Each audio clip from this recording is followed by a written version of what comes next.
Good morning, children. Today I am here with Reaching the Age of Adolescence Part 2 of 8th Standard. In today's session, we are going to discuss reproductive phase in humans, changes during puberty, sex determination in human being, endocrine glands and their function, reproductive health, and last is the AIDS. So let us start the session. First is reproductive phase in humans. Reproductive phase means it is the phase in which there is capacity for reproduction and it starts at puberty. In male, it lasts for longer time, but in female, it do not last for longer time. In female, the capacity of reproduction starts at puberty and ends for 40 to 50 years. Next is mensuration. In female, the ovaries start producing one egg every month when the reproductive maturity occurs. So, by that time, the uterus prepares itself to receive the fertilized egg. Uterus wall becomes thick with blood vessels. But what will happen when the egg will not fertilize? So, when the egg will not fertilize, fertilization does not take place, then the uterus wall breaks and come out from the vagina in the form of blood and mucus. So, this is called as mensuration or menstruation cycle and it takes place at every month. The beginning of menstruation cycle or menstrual cycle is called as menarche. When menstruation cycle stops, that is at 40 to 50 years, it is called as menopause. Now the next topic is sex determination in human. As we all know that human beings have 23 pair of chromosomes. And where the chromosomes are present? They are present in the nucleus. And where the nucleus is present? The nucleus is present in the cell. So out of this 23 pair of chromosomes, 22 pair of chromosomes are called as autosomes. And one pair, that is 2 chromosomes, are called as sex chromosome. And these sex chromosomes are X and Y chromosome. But in female, it has only 2 X chromosome, whereas in male 1 X and 1 Y chromosome. So what will happen? The sperms and eggs have only one set of chromosome.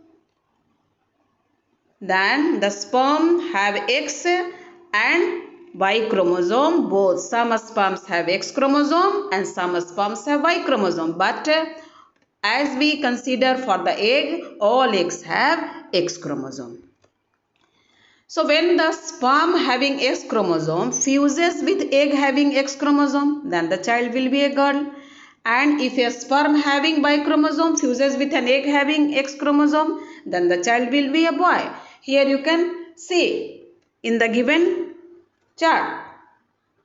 It is egg is having XX whereas sperm is having X and Y. So when X of egg combined with X of a sperm, then it will be female, that is XX, and when X of egg combined with Y of a sperm, then it will be XY, so boy will be formed. So there is a chance of 50% girl and 50% boy. Here also the sex determination in human being is shown diagrammatically. Now the next topic is about endocrine glands and their functions. Endocrine glands are those glands which are called as ductless gland and they produce chemical substances and these chemical substances are called as hormones. And these hormones are responsible for controlling different functions in our body. So the main endocrine glands are pituitary gland, thyroid gland, adrenal gland, pancreas, testes and ovary. So here we are going to discuss one by one. First is pituitary gland. This gland helps in controlling the growth and production of hormones by testes and ovaries. And other hormones also. Thyroid gland, it produces thyroxine. which deficiencies leads to goiter, that is swelling of throat.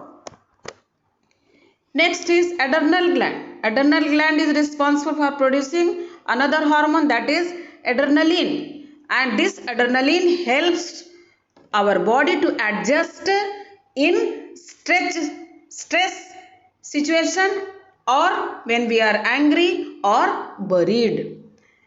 Another gland is pancreas, that produces insulin, which deficiencies causes diabetes. Another endocrine gland is testis.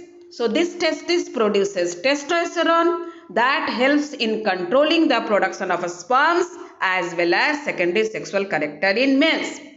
Another gland is ovary, that is present in female, and it produces estrogen, which helps in controlling the production of eggs and also secondary sexual character in female.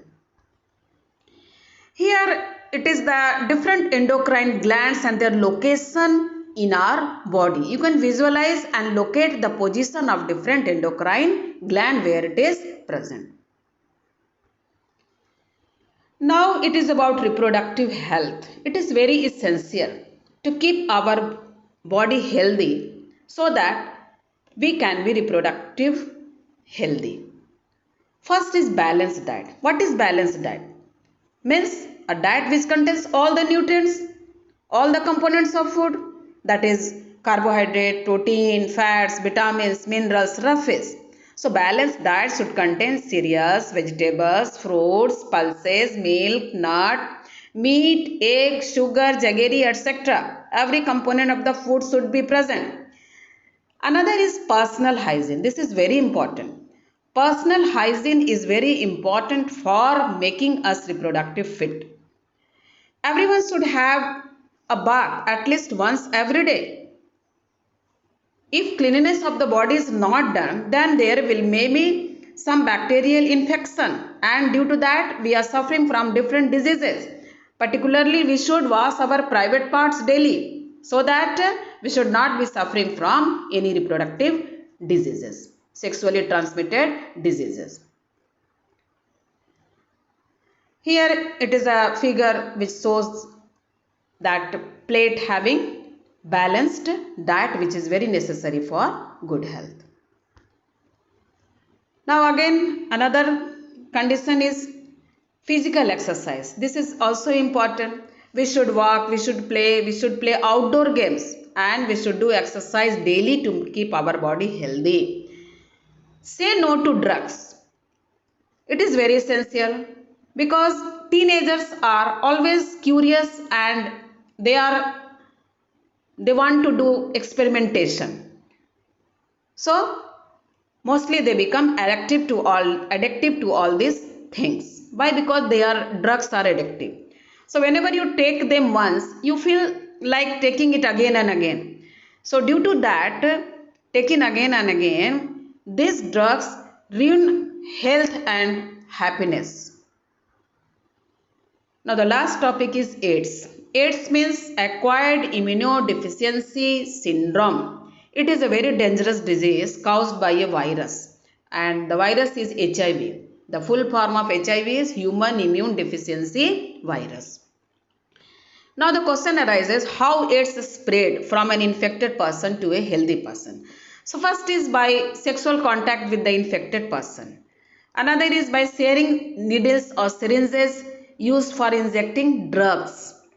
Another is it can be also transferred from infected mother to a child through her breastfeeding, through her milk, and also by transfusion of infected blood. Here it is the symbol of NACO. NACO is National AIDS Control Organization, and here it is seen that 1 drop of blood is sufficient for causing the AIDS. Here it is the anatomy of AIDS virus. This is all about today's session. Thank you. For any kind of doubts, please write your question in comment section.